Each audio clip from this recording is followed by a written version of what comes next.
2024 के चुनाव से पहले क्या इंडिया गठबंधन में एक बार फिर तकरार देखने को मिली है? यह सवाल उठ रहा है। सपा कांग्रेस में इस बात पर जुबानी जंग छिड़ गई है, वो आपको बताएंगे। लोकसभा चुनाव से पहले यूपी की घोसी सीट और उत्तराखंड की बागेश्वर सीट पर हुए उपचुनाव के बाद कांग्रेस और समाजवादी पार्टी के बीच जुबानी जंग तेज हो गई। घोसी में सपा की जीत के बाद कांग्रेस अध्यक्ष अजय राय ने बागेश्वर में मिली हार के लिए सपा पर ठीकरा फोड़ दिया और कांग्रेस की हार के लिए सपा को जिम्मेदार बताया, जिसके बाद सपा और कांग्रेस के बीच जुबानी जंग यहां तेज हो गई है। सपा प्रवक्ता और उत्तराखंड के प्रभारी राजेंद्र चौधरी ने अब कांग्रेस को जवाब दे दिया है।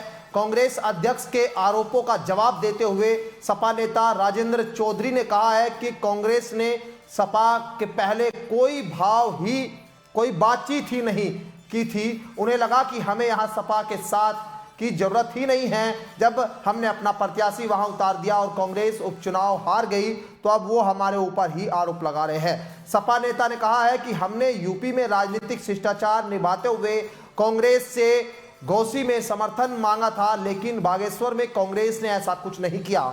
दरअसल कांग्रेस प्रदेश अध्यक्ष अजय राय ने 3 दिन पहले एक कार्यक्रम के दौरान बागेश्वर में मिली हार के लिए सपा को जिम्मेदार बताया था। उन्होंने कहा कि हमने घोसी उपचुनाव में सपा का साथ दिया, इस जीत में कांग्रेस भी योगदान है, लेकिन बागेश्वर में सपा ने ऐसा नहीं किया और अपना प्रत्याशी उतार दिया जिसने कांग्रेस को हराने का काम किया है। उन्होंने आरोप लगाया कि अखिलेश यादव की कथनी और करनी में अंतर है। इसलिए भी एक बड़ा सवाल उठ रहा है कि क्या इंडिया गठबंधन में 2024 के लोकसभा चुनाव से पहले ये तकरार के आसार या आशंकाएं यहां क्या बन गई है। लेकिन इस पूरे मामले को लेकर अब दोनों दलों ने अपनी अपनी सफाई दी है। सीधे तौर पर लोकसभा चुनाव के मद्देनजर इस बयानबाजी को देखा जा रहा है और इसको लेकर भारतीय जनता पार्टी के नेता इसको आपसी गठबंधन में तकरार को लेकर बता रहे हैं। लेकिन बड़ा सवाल यही कि क्या 24 से पहले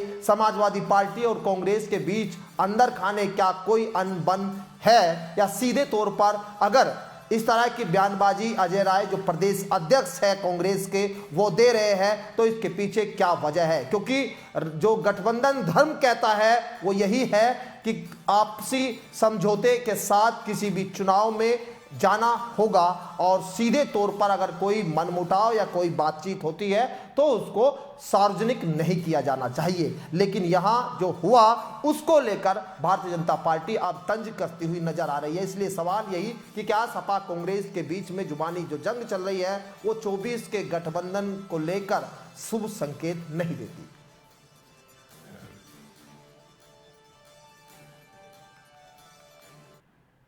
और बीजेपी ने यूपी में जातीय समीकरण साधा है, जिसमें से 19 में से 16 नए बीजेपी के जिला अध्यक्ष यहां बदले गए हैं। लोकसभा चुनाव 2024 को देखते हुए यूपी में बीजेपी ने अपने संगठन में बड़े स्तर पर बदलाव किया है। हालांकि काफी समय से इसकी अटकलें लगाई जा रही थी, जिसके बाद शुक्रवार